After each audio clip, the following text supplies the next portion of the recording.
Praise the Lord. Good morning. ప్రభువైన యేసుక్రీస్తు శుభనామంలో మీ అందరికీ వందనములు. ఎలా ఉన్నారండి? అందరూ బాగున్నారా? దేవుని మహాకృపను బట్టి మీరందరూ క్షేమంగా ఉండాలని అనుదినం దేవుడి సన్నిధిలో మీ అందరి కోసం ప్రార్థన చేస్తూ ఉన్నాను. చిన్న ప్రార్థన చేసుకుందామా? పరిశుద్ధుడైన మా తండ్రి, నీ ఘనమైన శ్రేష్టమైన నామాన్ని బట్టి వందనాలు ప్రవ్వా. ఉదయకాల సమయంలో మమ్మల్ని సజీవ లెక్కలో ఉంచినందుకు మిమ్మల్ని స్తుతిస్తున్నాము తండ్రి. ఈ దినమంతటి కొరకు మాకు అవసరమైనటువంటి విలువైన నీ మాటల చేత మా అందరితో మాట్లాడి దర్శించి బలపరచమని ఆదరించమని యేసయ్య పేరట ప్రార్థిస్తున్నాము తండ్రి. ఆమేన్. ఈ రోజు దేవుని వాగ్దానము 1 యోహాను రాసిన పత్రిక 2వ అధ్యాయము 5వ వచనం. ఆయన వాక్యము ఎవడు గైకొనునో వానిలో దేవుని ప్రేమ నిజముగా పూర్ణమాయెను. 1 John chapter 2 verse 5. But whoso keepeth his word in him, verily is the love of God perfected. Hereby know we that we are in him. దేవుడు ఇచ్చినటువంటి అద్భుతమైన వాగ్దానం మనందరి జీవితంలో నెరవేర్చబడును గాక. ఆమేన్. ఉదయకాల సమయంలో ఎంతమంది బైబిల్ చదివారండి? వారు లేచిన తర్వాత బైబిల్ చదివే అలవాటు మీకుందా? దేవుడి వాక్యం వినే అలవాటు ఉందా? దేవుడి మాటలు చదువుతున్నామా ప్రతిరోజు? ఏదో ఒక సమయంలో అయినా కనీసము దేవుడి మాటలు చదవాలన్న ఆశ మనకుందా? దేవుడు నాతో ఏం మాట్లాడతాడు ఈరోజు అని చెప్పి బైబిల్ చదివేటువంటి మనస్తత్వం మనలో ఉందా? నిజంగా ప్రతిరోజు దేవుడి మాటలు చదువుతున్నప్పుడు మనం ఆత్మీయంగా బలపడతాము, అంతేకాకుండా ఆత్మీయంగా ఎదుగుతాము, మన జీవితాలు మార్చబడతాయి, మన బ్రతుకుల్లో గొప్ప కార్యాలు మనం చూడగలుగుతామండి. కానీ దేవుడి వాక్యాన్ని ఎప్పుడైతే మన జీవితాల్లో నిర్లక్ష్యం చేస్తామో, దేవుడి మాటల్ని మనం ఎప్పుడైతే అలక్ష్య పెడతామో మన జీవితంలో మనం అభివృద్ధి చెందలేకపోతాం, ఆత్మీయంగా కృంగిపోతాం, కృషించిపోతాం. కాబట్టి దయచేసి ప్రతిరోజు బైబిల్ చదవడం అలవాటు చేసుకోండి. ఒకవేళ మీకు అలవాటు లేకపోతే ప్రారంభించండి. మరి ఇప్పటికే మన జీవితాల్లో అనేక దినాలు గడిచిపోయినాయి. ఇంకా మనం ఇలాగే నిర్లక్ష్యంగా ఉంటే దేవుడు రాకడ అతి సమీపంలో ఉంది. ఈరోజు ఎన్నో పరిస్థితులు మనం చూస్తున్నాం. దేవుడు బైబిల్లో ఏమైతే చెప్తున్నాడో అవన్నీ జరుగుతున్నాయండి.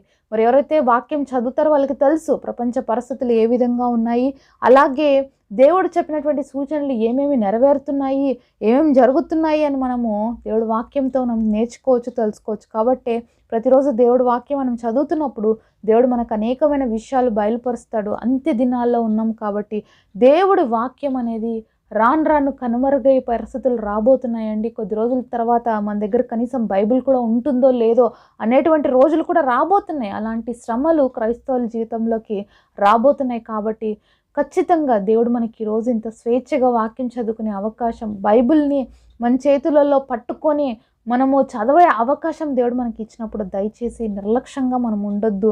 దేవుడి మాటలు ప్రతిరోజు చదువుదాము, ఆత్మీయంగా బలం పొందుకుందాము. ఈరోజు నువ్వు నేను ఇంత హ్యాపీగా బైబిల్ని తీసుకొని చదవగలుగుతున్నామంటే ఎంతోమంది వ్యక్తులు దీని వెనుక ప్రయాసపడ్డారండి. మనందరికీ తెలుసు విలియం కేరీ. ఆయన గురించి ఆలోచిస్తేనే నిజంగా ఎన్నో బాధాకరమైనటువంటి పరిస్థితులు ఈ భారతదేశంలో అనుభవించి ఎన్నో పరిస్థితులు గుండా వెళ్ళి మరి బైబిల్ని మన కోసము అద్భుత రీతిగా ట్రాన్స్లేషన్ అందించినటువంటి వ్యక్తి. ఈరోజు మనందరి చేతుల్లో బైబిల్ ఉన్నాయి ఆయా భాషల్లో. అంటే ఆయన చేసిన త్యాగము, ఆయన చేసిన సేవ అని చెప్పాలండి. భారతదేశానికి వచ్చినప్పుడు ఆయన జీవితంలో అన్నీ నష్టపోయాడు. తన భార్య మరి పరిస్థితి బాగలేకుండా అయిపోయింది, తన బిడ్డల్ని పోగొట్టుకున్నాడు. అన్నీ ఏమీ ఆయనకి ఎక్కడ కూడా మంచి జరగలేదు. అన్నీ కూడా భయంకరమైనటువంటి పరిస్థితులే ఎదుర్కోవాల్సి వచ్చింది. అయినా కూడా క్రీస్తు పట్ల ఆయనకున్న ప్రేమ మాత్రము ఆయన భారతదేశంలో ఉండి భారతదేశ ప్రజలకు మరి సేవ చేసే విధంగా, దేవుణ్ణి పరిచయం చేసే విధంగా మరి ఆయన వాడుకున్నాడు.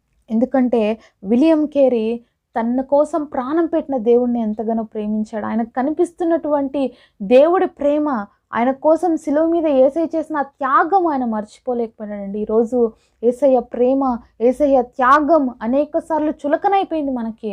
మరి ప్రతిరోజు అలవాటు పడినటువంటి జీవితాలతో మనం ముందుకు సాగుతున్నాం. కానీ ఆనాడు భక్తులు, మిషనరీలు వాళ్ళ దేశాలని విడిచిపెట్టి ఇంత దూర ప్రాంతాలకు వచ్చి వారు అలవాటు లేని పరిస్థితులు, అంతేకాకుండా వాళ్ళు ఉన్నటువంటి ప్రాంతపు అలవాట్లు, మన దేశంలో ఉన్నటువంటి అలవాట్లు ఎన్నో నలిగిపోయిన పరిస్థితులు వాళ్ళ జీవితంలో ఉన్నప్పటికీ కూడా ఓడిపోకుండా, వెనదిరిగిపోకుండా ఇక్కడే భారతదేశ ప్రజలకి క్రీస్తు ప్రేమను అందించాలని, వాళ్ళకు కూడా బైబిల్ ఉండాలి అని చెప్పి ఎంతో ప్రయాసపడినటువంటి వ్యక్తి విలియం కేరీ. కనీసం తన కుమారుడు చనిపోతే పాతి పెట్టడానికి కూడా మరి నోచుకోలేనటువంటి పరిస్థితులు ఆ రోజు. కనీసం తనకి ఎవరు సహాయం చేసేవాళ్ళు లేరు. అలాంటి సొంత కుమారుని తనే గొయ్యి తవ్వేసి అందులో మరి పాతి పెట్టాల్సిన పరిస్థితులు, ఎవ్వరు లేని స్థితిలో ఒంటరితనాన్ని, అలాగే ఎన్నో పరిస్థితులు ఎదుర్కొని కూడా వాటన్నిటినీ భరించి ఎన్నో అనారోగ్యాలు, ఎన్నో అవమానాలు, ఎన్నో నిందలు ఎన్నో ఎదుర్కొని కూడా క్రీస్తు కోసం రోషం కలిగి నిలబడినటువంటి గొప్ప వ్యక్తి విలియం కేరీ. వాళ్ళ ప్రాణాలని, వాళ్ళ యొక్క కుటుంబాలని, వాళ్ళ ఆశయాలను అన్నీ త్యాగం చేస్తే ఈరోజు బైబిల్ మన చేతిలో ఉందండి. అయితే ఈ బైబిల్ అంటే మనకి ఎంత నిర్లక్ష్యంగా ఉంటున్నాం కదా. అనేక సార్లు బైబిల్ చదవడానికి టైం లేదు అని చెప్పేవారుగా ఉంటున్నాము. అనేక సార్లు దేవుడు మాటల్ని వినడానికి కూడా మనకు సమయం ఉండట్లేదు. అంతేకాకుండా మరి ఈ మాటల్ని చదవడము అలాగే నిర్లక్ష్యంగా ఉంటున్నాం. కానీ ఆ రోజు ఎంతోమంది మాటలు మనకి ఇవ్వడానికి ఎంతో ప్రయాసపడ్డారన్న విషయాన్ని మర్చిపోద్దండి.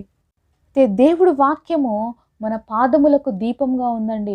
దేవుడు వాక్యము మన మార్గములకు వెలుగుగా ఉంది. కాబట్టే ప్రతిరోజు దేవుడు వాక్యం మనం చదవాలి.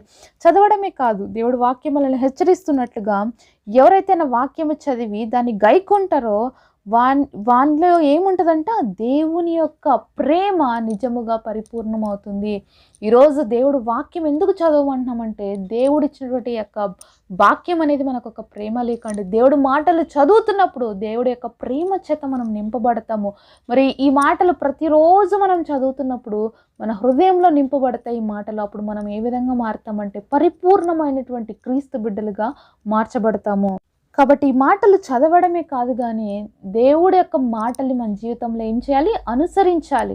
మన మార్గాల్లో దేవుడి వాక్యాన్ని మనం కలిగి ఉండాలి. ఎందుకంటే దేవుడు వాక్యం మన పాదములకు దీపంగా ఉంది. కాబట్టి మన దీపం లాంటి దేవుడి మాటల్ని మనం ఎప్పుడు నిర్లక్ష్యపరచకూడదండి. మరి కరెంట్ లేకపోతే మనకి చీకటిగా ఉంటే మనం నడవగలుగుతామా, దేని మీద కాలేస్తామో కూడా మనకు తెలియదు. మరి అలాంటి పరిస్థితులు ఉన్నాయి. కాబట్టి ఆ చీకటిని జయించాలి అంటే దేవుడు వాక్యం మన జీవితంలో వెలుగుగా ఉంటుంది. కాబట్టి అనుదినము ప్రతిరోజు మనం అలవాటు చేసుకోవాలి, దేవుడి వాక్యము చదవాలి, ఆ ప్రకారం జీవించాలి. దేవుడి ప్రేమ మనం చదువుతున్నప్పుడు దేవుడి మాటల ద్వారా మన జీవితం కూడా ప్రేమగా మార్చబడుతుంది, కనికరంతో నింపబడుతుంది, మనలో ఉన్న చెడు వెళ్ళిపోతుంది. మనం కూడా క్రీస్తును పోలి నడిచేవారుగా ఉంటాం. క్రీస్తుని ఇతరులకి మన జీవితాల ద్వారా చూపించేవారుగా ఉంటాం. మనలో ఉన్న క్రీస్తు ఇతరులకు కనిపిస్తాడండి. మరి దేవుడిని ప్రతి ఒక్కరు చూడలేకపోవచ్చు, అలాగే దేవుడి యొక్క మాటలు ప్రతి ఒక్కరు చదవకపోవచ్చు. కానీ నన్ను చూస్తున్న ప్రతి ఒక్కరు మాత్రం మనలో క్రీస్తుని చూడగలుగుతారు, దేవుడి యొక్క మాటల్ని కూడా చూడగలుగుతారు. ఆ యొక్క మాటలు చూడడమే కాదు, కానీ మన ప్రవర్తన ద్వారా వాళ్ళు కూడా నేర్చుకుంటారండి. కాబట్టి దేవుడి వాక్యము మన జీవితంలో చాలా అవసరము. దేవుడి వాక్యం ఎంతో శక్తివంతమైనది. ఎందుకంటే అది జుంటి తేనె దారుల కంటే మధురమైనది. దేవుడి వాక్యము సుత్తి లాంటిది. మనం ఏమైనా తప్పు చేస్తే మనల్ని సరిచేస్తుందండి. దేవుడి వాక్యము అద్దం వంటిది. మన సహజ స్థితిని మనకి వాక్యంలో దేవుడు బయలుపరుస్తాడు. దేవుడి యొక్క మాటలు బండల్లాంటి వాళ్ళ హృదయాల్ని కూడా పిండిగా చేసేటువంటి మాటలండి. ఆయన యొక్క మాటలు మరి యొక్క సాకలవాడి సబ్బులాగా మనల్ని క్లీన్ చేస్తుందండి. కాబట్టి దేవుడి మాటలు నేను ఎందుకు చదవాలి అంటే, ఇంత గొప్ప మేలు మన జీవితంలో జరుగుతున్నప్పుడు, ఇంత గొప్పగా దేవుడు కార్యాలు మనం చూడబోతామని తెలిసినప్పుడు ఎందుకంటే ఇంకా నిర్లక్ష్యంగా ఉంటాం. ఇంకెన్ని రోజులు వాక్యాన్ని నిర్లక్ష్యపడదాం. నాకు కాదులే, నాకు అవసరం లేదులే అని మనం ఎన్నిసార్లు దేవుడిని త్రోసిపుచ్చుతామండి. ఈరోజు దేవుడు నీతోనే మాట్లాడుతున్నాడు. చదువు. ఈరోజు ఎంతోమంది త్యాగం వల్ల దేవుడు మనకి ఇచ్చినటువంటి బైబిల్ గ్రంథాన్ని చేతిలో పట్టుకొని చదవడం మనం నేర్చుకోవాలండి. ఆ రోజు ఎంతోమంది త్యాగాలు ఈరోజు మనం దేవుడిలో ముందుకు సాగడానికి మనకు అవకాశం ఇవ్వబడింది. కాబట్టి అవకాశం ఉన్న సమయంలో మనం నిర్లక్ష్యంగా ఉండొద్దు. వాక్యం చదువుదాము, వాక్యానుసారంగా జీవిద్దాము, క్రీస్తు ప్రేమను ఈ లోకానికి ప్రకటిద్దాము. దేవుని యొక్క సంపూర్ణమైన ప్రేమ అనేది మన జీవితంలోకి ఎలా వస్తుంది అంటే దేవుడి మాటల ద్వారానే వస్తుంది. కాబట్టి ఎప్పుడైతే ఆయన మాటలు చదివి ఆ విధంగా జీవించాలని మనం ఆశపడతామో అప్పుడు మనం కూడా క్రీస్తుని పోలిన జీవితాన్ని కలిగి ఉంటాం. సంపూర్ణమైనటువంటి క్రీస్తు ప్రేమని లోకానికి పరిచయం చేయగలుగుతాము. కాబట్టి ఈరోజు మన జీవితాన్ని దేవుని మాటల చేత సరిచేసుకుందాము, వాక్యానుసారంగా జీవిద్దాము, వాక్యం పైన మన యొక్క పునాది నిర్మించుకుందాము, బలమైనటువంటి స్థిరమైనటువంటి క్రీస్తు సంఘముగా ఏర్పడదాం. అట్టి కృప దేవుడు మనందరికీ దయచేయునుగాక. పరిశుద్ధుడైన తండ్రి, మీరు మాతో మాట్లాడిన ప్రతి మాటను బట్టి స్తుతిస్తున్నానయ్యా. మిమ్మల్ని ఇంకా కనపరుస్తున్నాను తండ్రి. ప్రభా మరి మీ మాటలను విని దాని ప్రకారం గైకొనడానికి, నీ మాటలు చదివి ఆ ప్రకారం జీవించడానికి మేము క్రీస్తు యొక్క పోలికలోకి సంపూర్ణంగా మార్చబడి ఈ లోకానికి క్రీస్తు ప్రేమను చూపించడానికి, క్రీస్తుని పరిచయం చేయడానికి సహాయం చేయి తండ్రి. ఎంతోమంది త్యాగం వల్ల ఈరోజు మా చేతుల్లో బైబిల్ ఉన్నాయి. మేము నిర్లక్ష్య పెట్టకుండా వాక్యము చదివి గైకొని ప్రభా నీ మార్గంలో నడచడానికి మా అందరికీ శక్తిని ఇవ్వమని యేసు నామములో ప్రార్థిస్తున్నాము తండ్రి. ఆమేన్.